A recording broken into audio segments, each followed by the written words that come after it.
sesión de debates públicos y conversaciones en público de la Casa de las Conchas. Yo lo primero que esta vez se titula la sesión ¿Está el rey desnudo? Lo hemos puesto en interrogación, pero bueno, lo mismo podría haber sido también el rey está desnudo o no, el rey no está desnudo. Podría habernos servido igual. Lo único, no sé si todo el mundo, me parece que todo el mundo estuvo aquí el otro día, menos tú. No sé si queréis comentar algo sobre aquello que dijimos de que el título nuestro, dejarse hablar con la lengua suelta, inspiraba un poco la táctica, la metodología, el formato de los debates. ¿Cuánto tiempo estuviste? ¿Hay alguna pregunta, alguna cuestión así inicialmente? ¿O estaba más o menos claro el asunto? Tú dejarse hablar, pues es un poco intentar hablar con la lengua suelta, ¿no? Caiga quien caiga. Hola. Entonces lo del otro día está más o menos visto, ¿no? No hay igual. Hoy hay alguna cuestión sobre aquello de las conversaciones públicas, privadas. ¿Hay alguna cosa inicialmente? Sí, pues, yo creo que no quedó nada claro. O sea, que es algo tan de raíz y tan fundamental que no ha quedado claro, está en el aire, por supuesto, eso de lo público y lo privado y el hablar y dejarse hablar. Sí, está en el aire, no quedó nada concluido y esa es la gracia que puede tener. O sea, yo por lo menos no creo que no saqué muchas cosas salieron distintas. Sí, salieron cosas así. Sí. No, yo luego si quería comentar alguna cosa en concreto, Sí, eso lo vamos viendo, ¿no? Sí, vale. De acuerdo. Sí. La directora llega con cierto retraso. Entonces empezamos un poco la segunda sesión de estos debates públicos que tiene por título ¿Está el rey desnudo? Interrogación, ¿de acuerdo?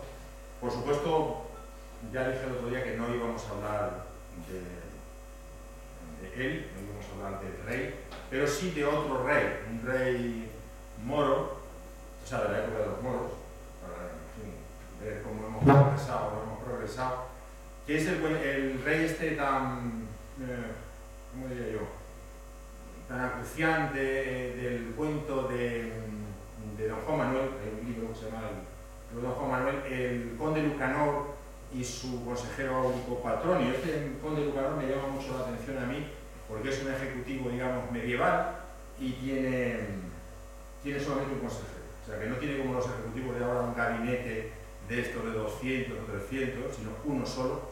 Y además lo más curioso es que cuando él tiene un problema, pues se lo plantea a Patronio, como ahora vamos a ver y tal, y Patronio para darle un consejo le cuenta el cuento.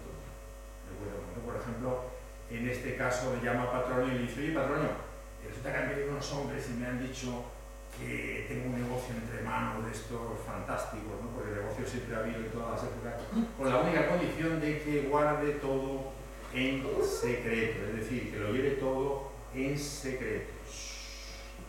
¿De acuerdo? Hombre, hola. ¿Qué tal? Buenas. Muy bien. ¿Qué tal está usted? Muy bien. ¿Y usted quién es? ¿Yo soy el cuento? El cuento. Me lo temía que iba a perder el cuento. No, me lo temía. Lo sabía. Ah. Entonces, ¿qué les parece si aprovechamos que tenemos aquí al propio cuento de los bordadores y lo oímos? ¿De acuerdo? Bueno, pues dicen que una vez llegaron 3 hombres burladores a la corte de un lejano reino. Pidieron la audiencia al rey y le dijeron: somos unos muy buenos maestros tejedores y hacemos un paño hermosísimo y maravilloso.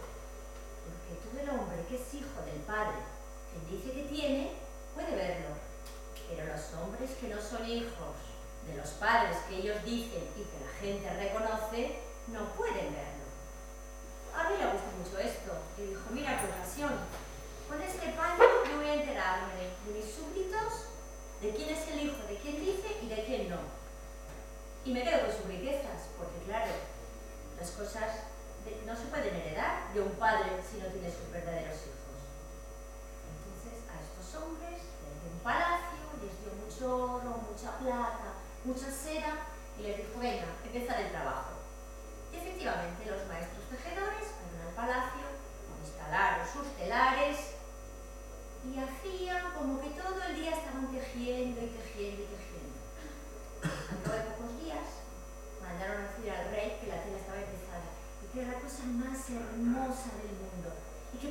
verla. El rey mandó a un cortesano. Ve tú a ver la tela. Llegó el cortesano. En los telares no había nada. Pero claro, no pudo decir que no lo veía, porque si no, perdería su honra. Cuando fue donde el rey, lo único que hizo fue alabar y decir maravillas de esa tela. Mandó el rey a otra gente y ninguno lo veía, pero ninguno lo decía. Y todos volvían contando las cosas estupendas de esta tela. Finalmente fue el rey. Llegó allí y ahí estaban los tejedores. Mirad, majestad, qué hermosos colores, mirad qué bordados. Tocad esta figura. Al rey le dio algo. Entre las manos de estos no había nada. Entonces, yo soy hijo del rey que tengo como padre. Entonces, perderé mi honra, perderé mi reino. Tengo que callarme. No puedo decir que no lo veo.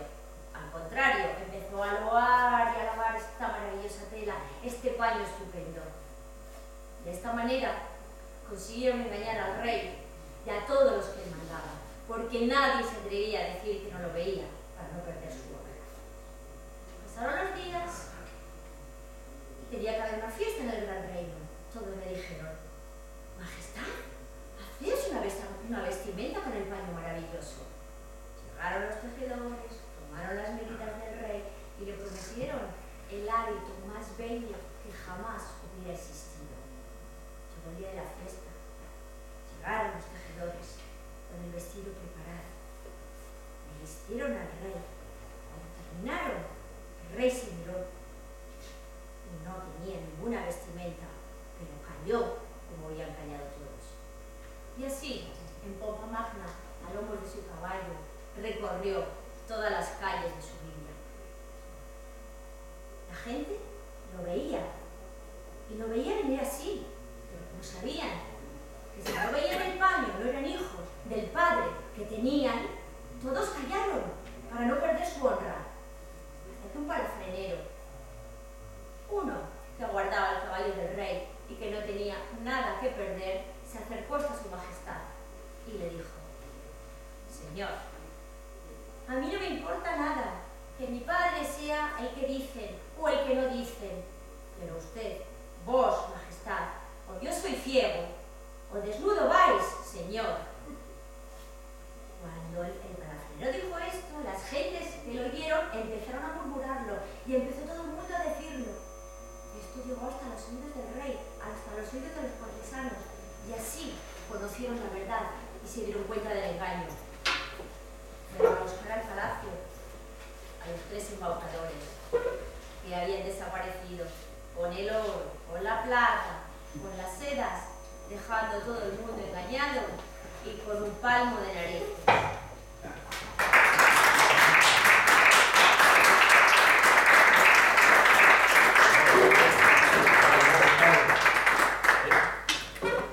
Bueno, técnico, hay algún micrófono abierto o algo, porque yo oigo el rato.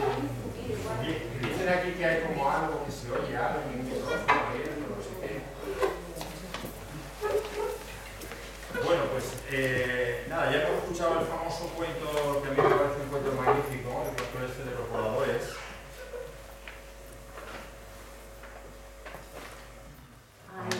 Perfecto. Lo oíamos todos. Es otra cosa. Esto es como lo del cuento. Esto es como lo del cuento que acabamos de oír. Hay sitio aquí si queréis, ¿no? Hombre, ¿qué tal? Bueno, pues entonces yo hago unos pequeños comentarios y a partir de ahora se abre un poco también el debate, pero hago unos pequeños comentarios sobre el cuento, si os parece, una especie de pequeña glosa. En primer lugar, en el cuento, fijaros por qué el rey acepta este extraño ofrecimiento de los bordadores, ¿no? Un paño que el que no lo ve no es hijo de su padre. El rey está interesadísimo en eso. ¿Pero por qué? ¿Por qué es lo que subyace en el fondo del cuento? Yo creo que está muy claro que subyace un poco un miedo, en pleno estado patriarcal, por supuesto, un miedo a las mujeres, ¿no? Porque si el rey acepta ese ofrecimiento es porque piensa que en su reino hay muchos hijos de madre que no son del padre, en fin, todo el mundo este. De hecho, él luego va a tener un miedo tremendo en acercarse al paño porque tiene también dudas sobre si es hijo o no es hijo de su padre. O sea que ahí tenéis un poco un primer miedo de fondo que hay, que ha subsistido desde el principio de la historia en relación con las mujeres, ¿no? Las mujeres tienen que estar controladas, tienen que estar dominadas, y a pesar de eso, de vez en cuando hay mujeres que tienen hijos fuera del matrimonio y fuera del estado. Y luego el miedo fundamental del cuento es el miedo, digamos, a no ser el que uno es. Creo que esto está bastante claro, ¿no? Es decir, si yo no soy hijo de mi padre, pues no soy el que soy, y además aquí está magníficamente unido el asunto del ser con la propiedad. Entonces, nosotros cogemos este cuento y lo trasladamos un poco a nuestros tiempos. Y nos podemos preguntar, que es el tema del debate, ¿cuál es el miedo equivalente al miedo del ser este de los que salen en el cuento de los bordadores, ¿no? Bueno, repito que ya está abierto esto para que podáis hablar, ¿eh? Yo pienso que en principio el miedo fundamental es el mismo. El miedo fundamental es no ser el que uno es. Lo que pasa es que en la época esta medieval el asunto del ser venía dado por el padre o por la situación de la madre, y hoy en día esas circunstancias sí que han cambiado, me imagino, ¿no? Hoy en día el ser hijo de tu padre o no ser hijo de tu padre o que tu madre haya hecho no es lo fundamental. Hoy en día más bien el miedo es no llegar a ser el que uno es o el que uno supone que es. ¿De acuerdo? Yo estoy de acuerdo. Yo creo que el cuento va, o por lo menos interpretado desde nuestra perspectiva actual, es el miedo a ser, a no conformarte con lo que la mayor parte de la gente opina sobre un asunto. El miedo a ser, y entonces te conformas con algo que ves que no es así, pero como todo el mundo está de acuerdo, pues tú dices es así. Y en esa lectura, por supuesto, yo me estaba remitiendo a lo más literal, es decir, tienen miedo, pues, lo que dicen los bordadores, que es un timo, dicen, oye, que no vea esto no es hijo de su padre, ¿no? Entonces eso, ese cuento lo cuenta eso, o sea, está en el cuento. Claro que ese aspecto está. Entonces, al traerlo un poco hacia acá, pero tienes razón también tú, al traerlo hacia nuestros tiempos, yo decía que hoy en día el asunto del padre y la madre no es tan importante, pero sí es muy importante, de alguna manera, ser, ¿no? Por ejemplo, si uno no era hijo de su padre, perdía la propiedad y se convertía en un fracasado, ¿de acuerdo? En el cuento, en un don nadie. Entonces, hoy podemos preguntarnos, por ejemplo, al revés, en nuestros tiempos, cuáles son las condiciones del éxito en nuestra época. ¿De acuerdo? Las condiciones para tener éxito, es decir, para ser.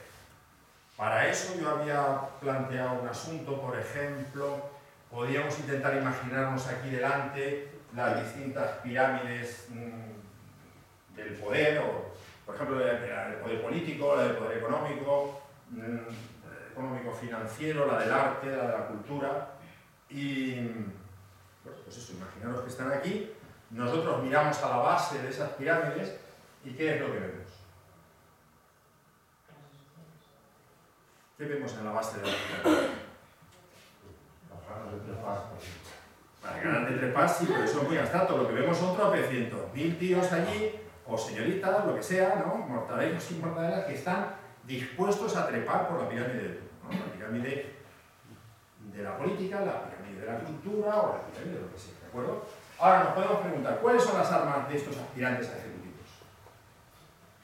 El currículum, por ejemplo, la preparación, el grado de listeza del presunto ejecutivo o el grado de pronuncio, o cuál. Las relaciones que tienen. Las relaciones que tienen la gente. Para relaciones entre ellos, Básicamente yo creo que sí. para trepar, Sí. por ejemplo. ¿Y qué más? ¿Qué es lo que le hace falta a un presunto, un ejecutivo impectore para trepar rápidamente por la pirámide? Pues falta de escrúpulos igual, ¿no? Para Falta de escrúpulos. Pues eso. Sustancialmente tiene que ver con el cuento, tiene que confluir ideológicamente con el poder. Con el poder de la pirámide de Tur. Sí, claro. lo que sea. Eso es evidente, es decir, de alguna manera, dicho más abstracto, yo pensaba decir, tiene que tener fe.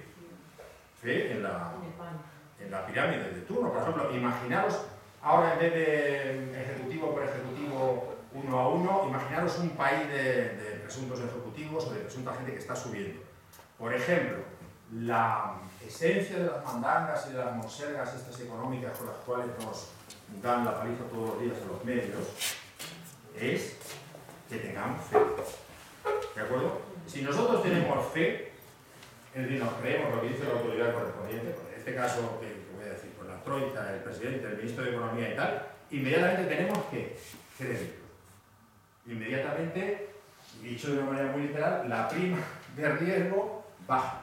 Tenemos dinero, tenemos más dinero y somos un buen país, ¿no? Bueno, pues cogido el asunto individualmente, imaginémonos, por ejemplo, ahora pues un joven aspirante a político que forma parte de las juventudes del partido.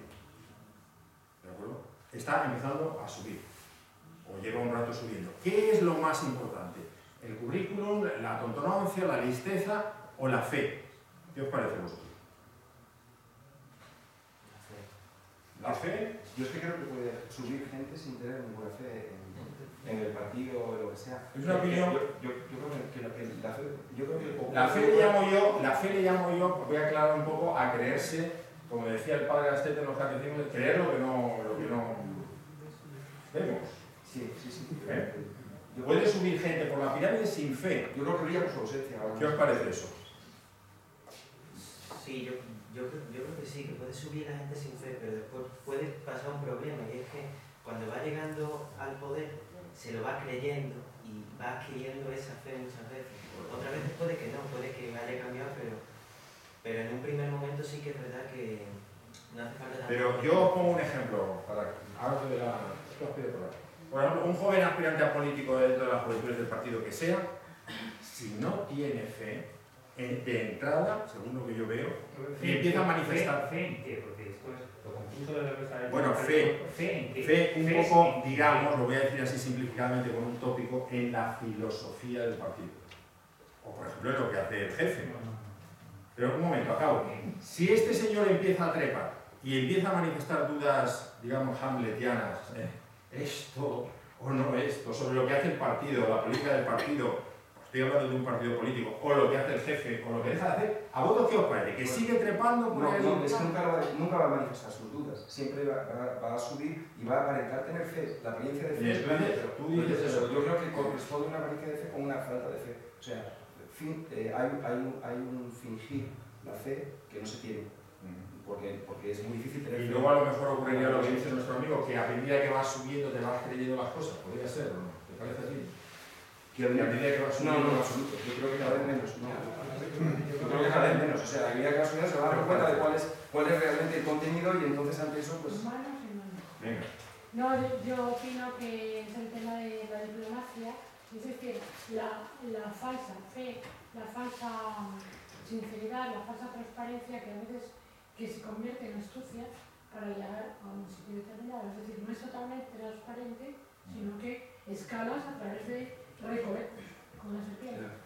Claro. Entonces es un poco una fe como, aparentemente tengo fe en eso, doy cara a la galería que tengo fe, pero es cara a la galería, pero luego internamente no. Voy a poner ¿hay algo de nota? Voy a poner un par de... Sí, yo quería preguntarle a ti, si no tiene fe en los fines del partido, sí, para seguir ahí, ¿qué fe tiene?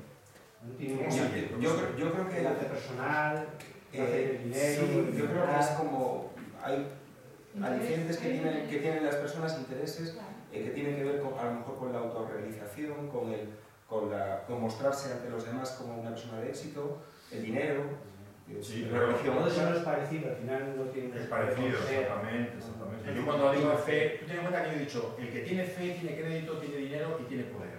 Porque se ahorra y trepa rápidamente. Sí. Y luego cuando, por ejemplo, tú empiezas a cobrar mucho dinero de lo que sea, empiezas a creértelo. Con mucha facilidad, porque te autojustifica. Nadie puede hacer una cosa de una manera sistemáticamente en contra de toda su conciencia. Bueno, ya lo decía Sócrates, ¿no? Es que hablamos de fingir ante los demás que se tiene fe, pero también fingir ante uno mismo. Yo creo que hay también... Bueno, pero perdona, si uno finge, esto es un tema interesante, si uno finge ante uno mismo, ante su propia conciencia, de una manera tan total, uno se va a creer. No se da cuenta, ya auto una especie bueno, de... pero de alguna forma internamente sabe que está fingiendo, ¿no? Hay algo que yo creo que parece. Yo estoy de acuerdo contigo.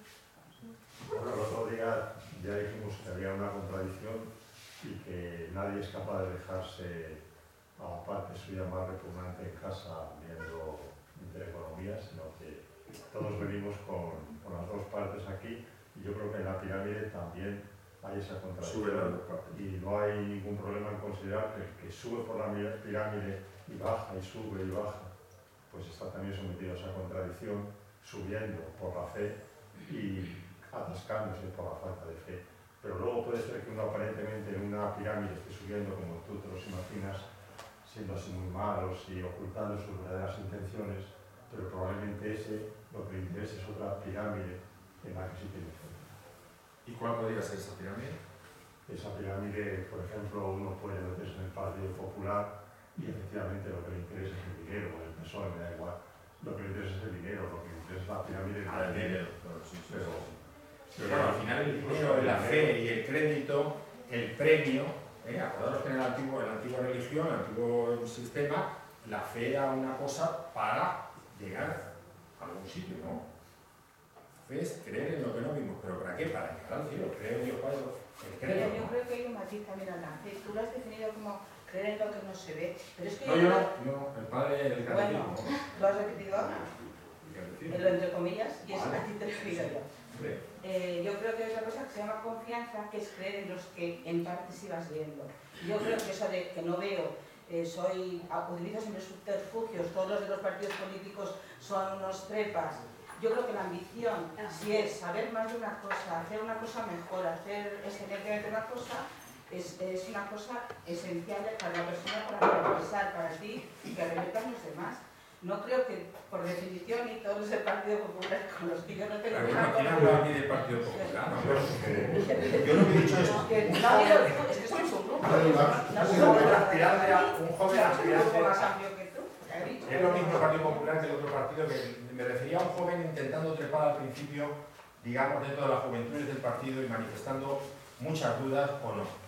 Iba a poner otro ejemplo que no me ha dado tiempo, por ejemplo, en la banca. Sí, ahora te doy en la banca. ¿Os imagináis, por ejemplo, un joven director de una sucursal bancaria en provincias aquí que empiece a manifestar en esas reuniones que tienen los bancarios y tal, me parece que son varios días jugando al tenis y no sé qué, empiece a manifestar serias dudas sobre la ejecución de las hipotecas, sobre los intereses abusivos?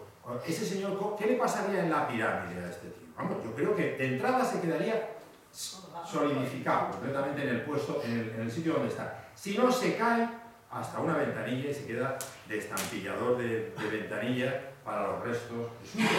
¿Vosotros qué pensáis? Yo no lo veo ni tan negro ni tan blanco. Me parece que esas afirmaciones tan genéricas que siempre son mentiras. Porque el mundo es un proceso tan amplio de grises, de más grises, de menos, incluso en la propia persona, a lo largo de tu trayectoria, tienes tus propios cambios de ideología, de fe, de confianza, entonces yo creo que estas aseveraciones tan grandes me parecen un poco excesivamente grandes. Bien, pero yo pongo unos casos, perdona, había pedido la palabra antes esto y te lo doy ahora. Ahora, yo estoy poniendo aquí unos casos porque estamos planteando un tema y tengo que ir un poco al límite del asunto. La vida es muy compleja, evidentemente. Yo lo que sé es hasta qué punto somos conscientes de que trepamos por pirámides, sino que realmente nos vemos empujados a trepar no sé qué pirámide porque tenemos que tener éxito, porque la sociedad, porque este sistema nos obliga a buscar resquicios para subir. Y es muy difícil decir, yo me quedo aquí, yo me estanco, yo prefiero ser poner sellos toda mi vida y no quiero ser director general de nada. Eso es lo realmente complicado, porque al final este sistema dice, no, te tienes que comprar una casa, tienes que tener una casa, tienes que llegar a ser no sé qué. Entonces, ni creo que seamos aves de rapiña, sino que al final no sabes muy bien cómo te empujan a...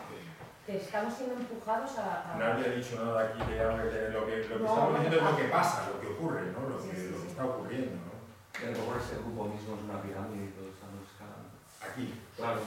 Pero bueno, hay escaladas y escaladas, ¿eh? Sí, yo lo sintetizaría en un sentimiento más primitivo de reconocimiento del grupo.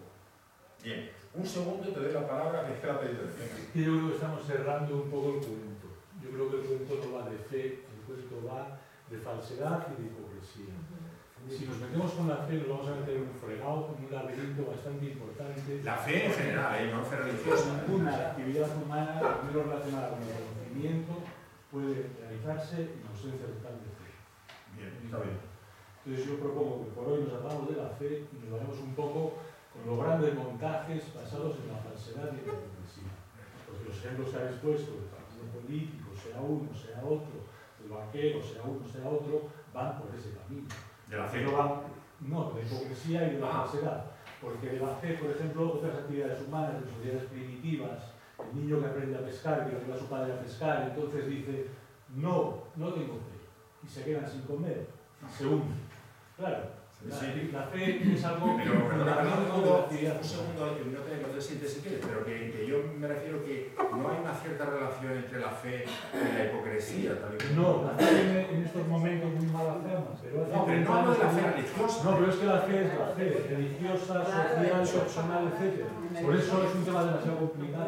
Que no tiene nada que ver con el cuento, que es la hipocresía. No tiene nada que ver con el cuento, eso no estoy muy de acuerdo. La fe, en el sentido amplio, es mucho más grande que el contenido del cuento, que está centrado en la hipocresía y en la falsedad. Bien, bueno, vamos a hacer una primera ronda de opiniones y yo no renuncio a tratar un poco. A ver, ¿qué ha pedido el Carlos? Quiero decir una cosa contestando al compañero. Lo de la actividad humana del conocimiento... Podéis hablaros entre vosotros, Sí, hablamos así para todos, ¿no? Sí. Lo de la actividad humana del conocimiento, bueno, pues sí, no sé muy bien lo que es el conocimiento y tal, pero hay algo que justamente cuando se da el conocimiento, de decir que se sabe lo que son las cosas, como son, hay algo que no será humano, seguro, no será humano, que dice que no, que es mentira. Y efectivamente le hace falta que alguien diga que sí, que es verdad, que sabe cómo son las cosas, para que haya algo por ahí que diga que no.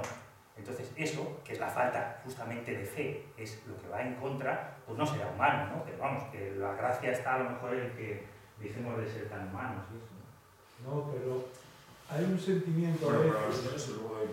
hay un sentimiento a veces